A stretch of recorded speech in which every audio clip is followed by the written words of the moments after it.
Bonjour, je suis Ramonda Verdijk, je suis la présidente de Demens Nu, l'organisation qui regroupe les associations qui sont humanistes laïques. Et c'est sur ce humanisme laïque que je veux bien vous parler aujourd'hui. Les deux concepts, l'humanisme et la laïcité, sont très importants pour expliquer qui nous sommes et qui nous représentons. Demens Nu, l'organisation fêtière qui regroupe toutes les associations laïques actives en Flandre, dispose d'une belle base de référence à partir de laquelle je vais partir pour interpréter nos valeurs et nos principes. Ce que nous disons, c'est « pensez pour vous-même, prenez soin les uns des autres ». C'est une belle traduction de nos valeurs. Et je vais aussi parler des trois principes avec lesquels nous travaillons pour exprimer les valeurs qui sont importantes pour nous. Il y a d'abord la liberté. Nous, humanistes laïques, nous croyons que l'homme donne un sens à sa propre existence et que nous donnons une direction à notre propre vie. C'est-à-dire que nous choisissons nous-mêmes quelle direction nous voulons prendre, nous prenons nos propres choix, et ce sont des choix qui sont basés sur une bonne base, grâce à la recherche scientifique et à la collecte correcte d'informations. En d'autres termes, nous n'acceptons pas tout ce qu'on nous dit, nous n'acceptons pas qu'il y a une vérité absolue, mais c'est la doute et la recherche continue qui nous mènent et qui seront nos guides. Ça veut dire que nous voulons aussi défendre pas mal de valeurs comme la liberté d'expression, l'égalité de traitement des personnes et l'égalité des chances dans l'éducation sont importants pour nous. Nous croyons que l'éducation est une clé importante pour que tous les êtres, tous les jeunes puissent se développer et se former comme des citoyens qui sont bien formés et qui ont un sens critique, mais nous pensons aussi que ça contribue à l'émancipation, au fait que les gens peuvent prendre leur propre position dans leur vie et dans la société, et qu'ils sont libres dans leur propre choix. La liberté semble très, très agréable, tout le monde veut être libre, mais pour nous, la liberté mène aussi à la responsabilité.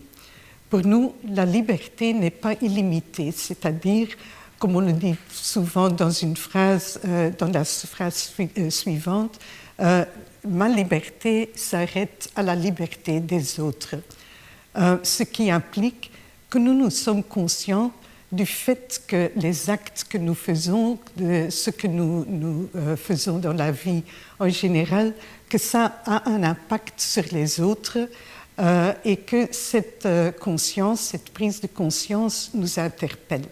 Parce que si nous savons que les actes que nous faisons ont un impact aux autres, ont un impact sur la société et sur notre environnement, ça veut dire que nous ne pouvons pas rester à côté, à la ligne, et ne pas prendre un engagement pour défendre que la société puisse se développer dans le bon sens, où tout le monde puisse vivre en paix et en liberté. Ça nous mène aussi à l'égalité, parce que la liberté, c'est une chose, mais tout le monde la liberté de choix doit s'appliquer à tout le monde. Nous nous engageons pour cela en faveur de l'égalité des droits, mais aussi à l'égalité de l'homme et de la femme, et nous allons lutter contre tout ce qui est racisme, xénophobie, ségrégation et polarisation. Parce que pour nous, tout le monde devrait avoir les mêmes chances. Et cela m'amène à la deuxième partie de mon exposé, ce qui est l'humanisme. Comme je viens de dire, notre slogan « Prenez soin des autres » est aussi assez important pour la façon que nous nous organisons et que nous prenons place dans la société. En tant qu'êtres humains, nous sommes des êtres sociaux. Et j'aime pour cela faire référence à la philosophie sud-africaine qui parle d'Ubuntu. Je suis parce que nous sommes. Et même si nous partons du fait que l'homme peut faire ses propres choix, nous savons que nous sommes connectés aux autres. C'est une sorte de spiritualité qui est là parce que nous sommes des êtres humains. Et le mot humanisme, le deuxième mot, l'humanisme laïque, dit tout. Nous nous socions de nos semblables. Nous nous sentons mutuellement en tant que membres d'une grande famille et nous sommes des personnes socialement sensibles, pas égoïstes et nous n'ignorons pas les conséquences de nos actions sur les autres. Et cela fait appel à la solidarité. Et c'est ce que nous devons faire, c'est défendre l'égalité des chances et les droits de l'homme. Pour nous, le savoir-vivre est important. Et surtout, le savoir-vivre ensemble en respect et tolérance envers l'autre et envers ses opinions. À condition, bien sûr, qu'il ne viole pas les droits de l'homme et les réalisations qui en découlent. On nous demande souvent si c'est possible parce que nous sommes aussi des êtres rationnels. On tient beaucoup à la rationalité, mais pour nous, la rationalité mène justement à l'humanité. Quand nous comprenons que nous faisons partie d'une grande famille, ça veut dire aussi que ça fait appel à nous et que nous devons faire tout le nécessaire pour que les êtres humains et l'humanisme puissent se développer. C'est pour ça que nous tenons beaucoup d'importance au développement de l'humanité et des êtres humains. Je reviens encore une fois sur liberté, égalité et fraternité.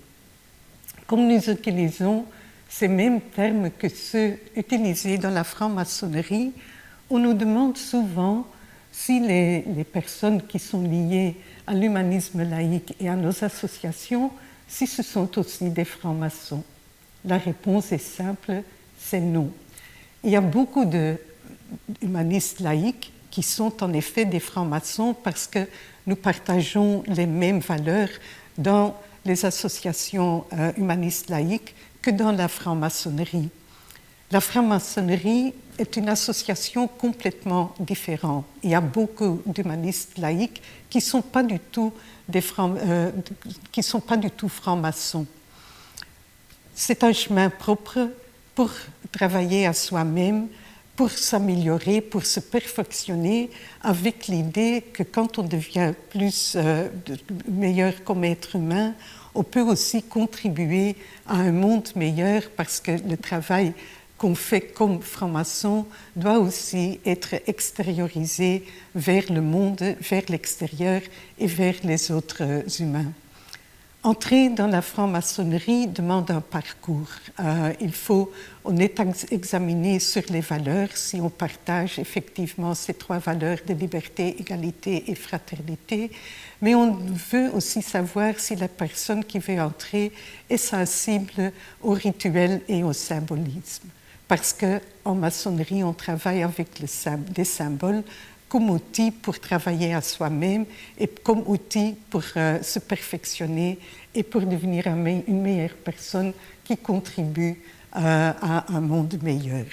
Mais comme je viens de le dire, ce n'est pas nécessaire et ce n'est pas du tout égal d'être franc-maçon ou d'être une personne qui se reconnaît comme humaniste laïque, mais il y a un certain lien. Ça me mène à notre communauté même. Et là aussi, nous pouvons le répartir en deux groupes.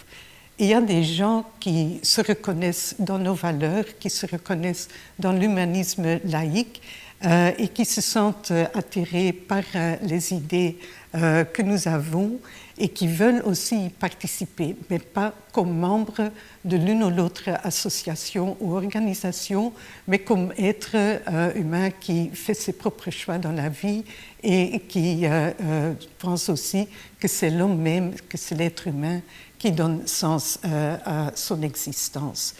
Ils sont naturellement les bienvenus à toutes les activités de nos associations pour rencontrer des autres personnes, mais aussi bien pour se former de plus, pour avoir un sens critique et pour voir un peu à quelle base ils prendront ou feront leur propre choix.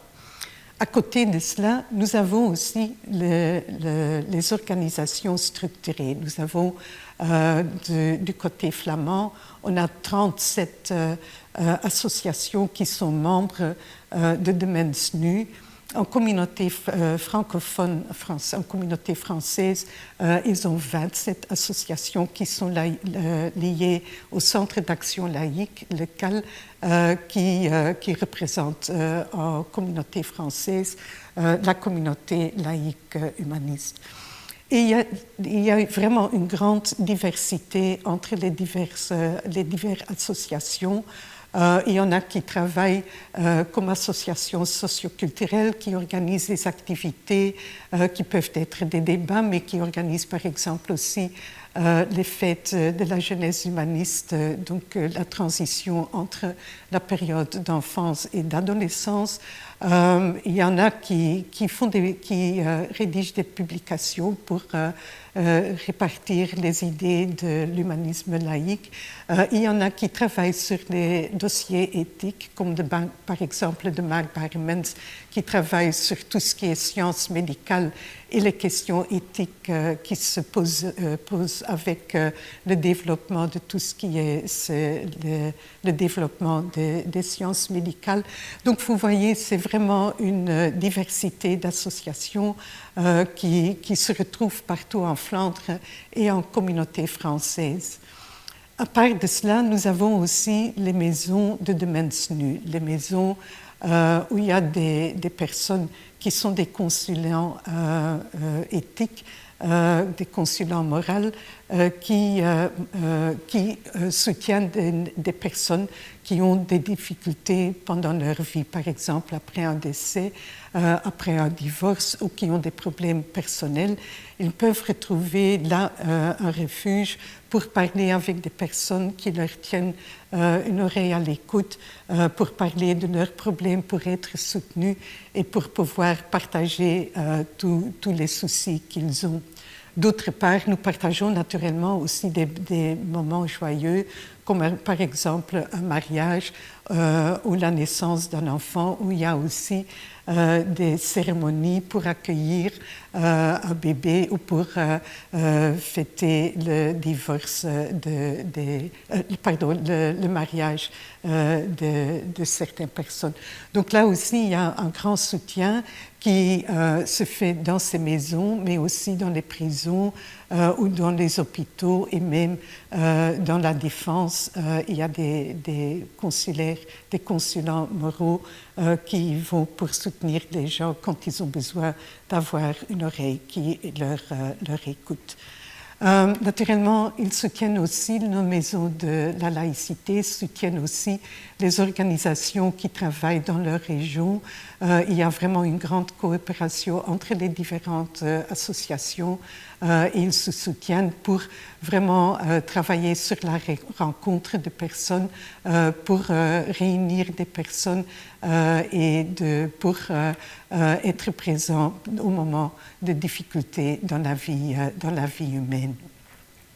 Notre organisation ou la laïcité organisée est assez jeune.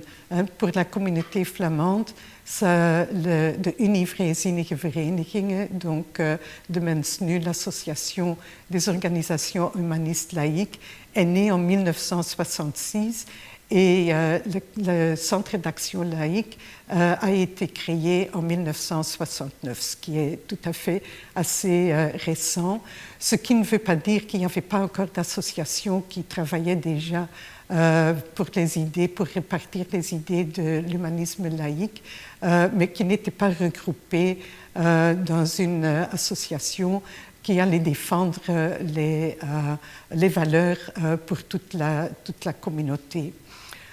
Les idées mêmes sont assez récentes aussi parce qu'on a connu ici aussi dans notre pays une longue dominance de l'Église catholique et de certains monarques autoritaires qui allaient diriger toute la vie des êtres humains. Et ce sont surtout des philosophes, mais aussi le travail scientifique qui a contribué au fait qu'on a commencé à poser des questions sur les dogmes, sur le fait que les gens ne pouvaient pas mener leur propre vie.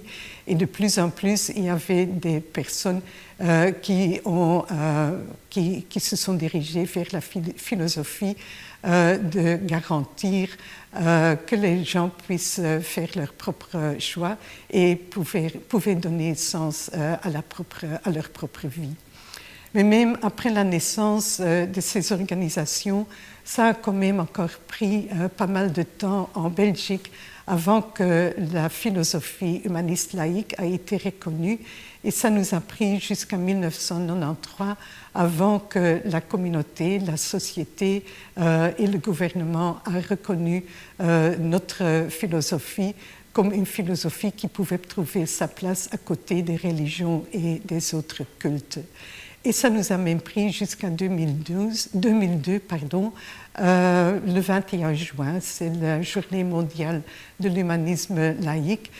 C'est symbolique que la loi a été votée à ce moment-là, que nous avons eu la vraie reconnaissance légale qui nous a permis d'avoir ces consulats moraux et de pouvoir de faire épanouir notre organisation, comme on a reçu aussi un soutien financier pour engager des personnes qui pouvaient vraiment travailler pour nos associations. Quand nous envisageons ce que nous devons faire dans le futur, il y a quand même pas mal de défis. Il y a pas mal de nos valeurs qui sont sous pression. J'ai parlé de la libre expression, mais aussi la lutte contre tout ce qui est exclusion, la lutte contre le racisme, contre la xénophobie, etc. Mais quand nous regardons ce qui se passe dans le monde entier, nous devons dire que ces valeurs et que c'est ce que nous avons atteint, que c'est vraiment sous pression. Aussi, pas mal des dossiers éthiques pour lesquels nous nous sommes battus, par exemple l'avortement ou l'euthanasie, sont aussi sous pression si nous regardons ce qui se passe dans le monde entier. Donc il y a pas mal de défis, pas mal de ce que nous avons acquis qui reste à défendre. Mais ce que nous pensons surtout, c'est qu'il y a un très grand défi qui nous implique tous. Nous vivons dans une société super diverse et ça veut dire que nous devons vraiment essayer de vivre ensemble, que nous devons aller à la rencontre de tout le monde, que nous devons partager avec les autres nos idées, que nous devons vraiment faire connaissance des autres et savoir vivre en respect pour tous les êtres humains, néanmoins leurs convictions, néanmoins leurs opinions. Comme je viens de dire déjà, surtout si nous luttons tous pour la défense des droits de l'homme et pour la paix et une vie humaine pour tout le monde. C'est pour cette raison que nous nous voyons à base régulière, que nous voyons les autres convictions, que nous nous réunissons avec eux pour travailler sur ces thèmes que nous partageons. Il y a des différences, quand j'ai parlé par exemple des dossiers éthiques, il y a des différences d'opinion, mais il y a aussi pas mal de choses et pas mal de visions que nous partageons. Par exemple, essayer de réaliser que tout le monde puisse vivre en paix et que tout le monde puisse avoir une vie humaine et agréable. C'est pour ça que nous devons continuer à essayer de travailler, à se rencontrer et à savoir vivre ensemble.